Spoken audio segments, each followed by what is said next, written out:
እንግዲህ ተመልካቾቻችን ከብር ላይ አንወርበናል። እንግዲህ ብር መዳከሙ ይታወቃል። ያው 150 160 በብላክ ደግሞ እስከ 170 እየተመነዘረ ነው የሚገኘው። ከዚህ የሚያተርፉ እነማን ናቸው አሉ? ሶስት ቢዝነስ አካላቶች አሉ። እነሱስ እንዴት እንደሚያተርፉ በአንድ እናያለን ማለት ነው። ይሄ ማለት በ2016 መጨረሻ ላይ የማክሮ ኢኮኖሚ ሪፎርም ኢትዮጵያ አድርጋለች። በዛኛው ማክሮ ኢኮኖሚ ሪፎርም ላይ ኤክስቼንጅ ሬቱ በሰፕላይ እና ዲማንድ ወይም ደግሞ በማርኬት እንዲወሰን ተደርጓል ማለት ነው።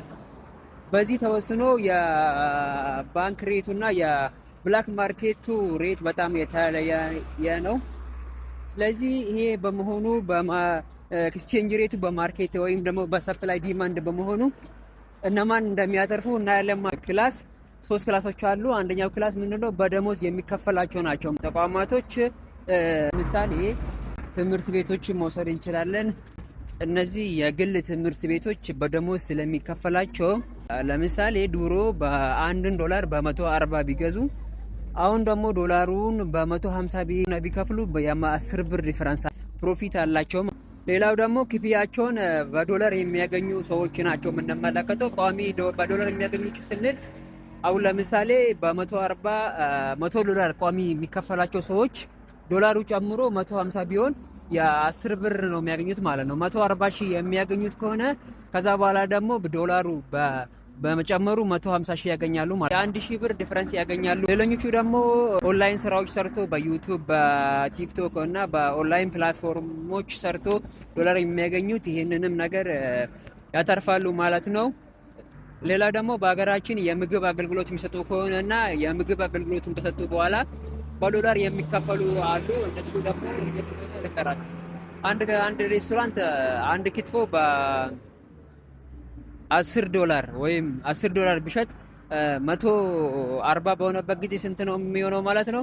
1400 ብር ነው የሚያገኘው ማለት ነው። ግን ደግሞ ዶላሩ ጨምሮ 150 ቢሆን ስንት ነው የሚያገኘው? በ10 የሚያስከፍለው 1500 ነው የሚያገኘው ማለት ነው። ስለዚህ ክፍያቸው ይጨምራል እነዚህም ሰዎች። ሌሎችም ደግሞ እንደዛ በዶላር ቱሪስት አገልግሎቶች የሚሰጡም እነዚህ ፍላክቹዌት ሲኖር የካረንሲ በጣም አትራፊዎች ናቸው። ሁለተኛ ደግሞ ወደ ውጪ ሀገር ፕሮዳክትን የሚልኩ ወይም ደግሞ ኤክስፖርተሮች ናቸው። እነዚህ ደግሞ እንዴት እንደሚያተርፉ ልንገራችሁ። $1 ወይም ደግሞ ኤክስፖርት አድርገው ኢምፖርትን ደግሞ የማይጠቀሙ በዛ ዶላር እንዴት እንደሚያተርፉ እናያለን። 1 ኬጂ ቡና $2 ቢልኩ በ150 ብር ሲሆን 140 ብር 280 ነው የሚሆነው ማለት ነው። እና ደግሞ 150 ብር ቢገባ $1 ደግሞ 2 ኬጂ ቡና ቢልኩ 300 ብር ማግኘት። ስለዚህ የ20 ብር ጭማሪ ያላቸው ማተርፋሉ። ግን ኢምፖርት መጠቀም የለባቸው ያደረጉ ሰዎች በጣም አትራፊ ናቸው። ግን ኢምፖርት ማድረግ የለባቸው። ሁለተኛ ላይ ይሄን ይመስላል። ሶስተኛውና ወሳኙ ደግሞ ከውጭ የሚመጣ ምርትን የሚተኩ ናቸው ጋር ውስጥ። እነዚህ ደግሞ ኢምፖርት ሰብስቲቱሽን የምንላቸው ናቸው። እነዚህ እንዴት እንደሚጠቀሙ ልንገራችሁ። ከዶሮ ከውጭ ሀገር በ140 እቃ የሚያመጡ ከዛን ደግሞ 150 ቢሆንባቸው የ10 ብር ጨማሪ አላቸው ማለት ነው።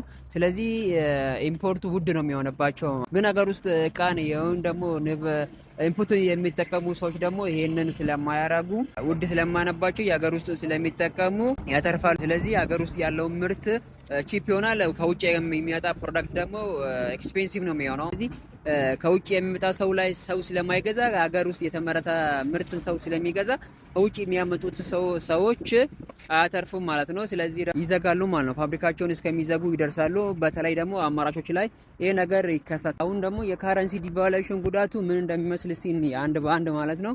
አንደኛ ጉዳቱ ምን መሰላችሁ? ፋብሪካዎች ላይ ወይም ደግሞ አማራጮች ላይ ይሄንን የሚያመርቱ ካምፓኒዎች እስከሚዘጉ ድረስ ይሄዳል መሰላችሁ። ድሮ 140 በሚያመጡት ጊዜ ወደ 150 ቢጨምርባቸው ዶላር ይሄንን ማምጣት ስለማይችሉ ኤክስፔንሲቭ ይሆንባቸዋል። ስለዚህ ፋብሪካቸውን እስከሚዘጉበት ድረስ ይሄዳሉ። የፋብሪካቸው ከተዘጋ ደግሞ ምንድነው የሚሆነው? አንኢምፕሎይመንት ሬቱ በጣም ይጨምራል ማለት ነው። አንኢምፕሎይመንት ሬቱ ወይም ደግሞ ስራ አጥነቱ አንድ ሀገር ውስጥ ላይ ከጨመረ ደግሞ ለሀገሪቷ ኢኮኖሚ በጣም ጉዳት አለው። ስለዚህ ይሄ በጣም አንደኛ ጉዳት ነው የሚሆነው። ሌላኛው ደግሞ ክፍያዎችን በዶላር የሚከፍሉትን በጣም ነው የሚጎዱት ማለት ነው። ክፍያዎችን በዶላር የሚከፍሉት በጣም ነው የሚጎዱት። ሌላኛው ደግሞ ግለሰብ ደረጃ ብቻ አይደለም የሚጎዱት፣ ሀገር ነው ጉዳቱ። ያው ምንድነው ዞሮ በማይክሮ ኢኮኖሚክ ሪፎርም መሰረት አንድ ሰው በአንዱ ቢጎዳ ሌላኛው ደግሞ አልጎዳም ማለት አይችልም መሰላችሁ። አንዱ በአንዱ ቢጎዳ እንኳን ሌላኛው ይጠቃል ማለት ነው። ለምሳሌ በፈርቲላይዘር ሴክተር የሚጎዳ አካል ካለ ካር ኢምፖርተር ላይ ደግሞ ወይም በነዳጅ ወይም ደግሞ በሜዲሲን እነዚህ በመድኃኒቶች ነገሮች ላይ ፕራይስ ስለሚጨምር በዚህ የተነካከ ነው የሚሆነው። ሶስተኛውና ደግሞ ወሳኙ ምንድነው የመንግስት ዕዳ መጨመሩ። መንግስት ዕዳ የሚከፍለው በ140 የሚከፍለውና በ150 የሚከፍለው ስለሚጨምር የ10 ብር በቢሊየን ሲመለስ ደግሞ የመንግስት ዕዳ እንዲጨምር ያደርጋል።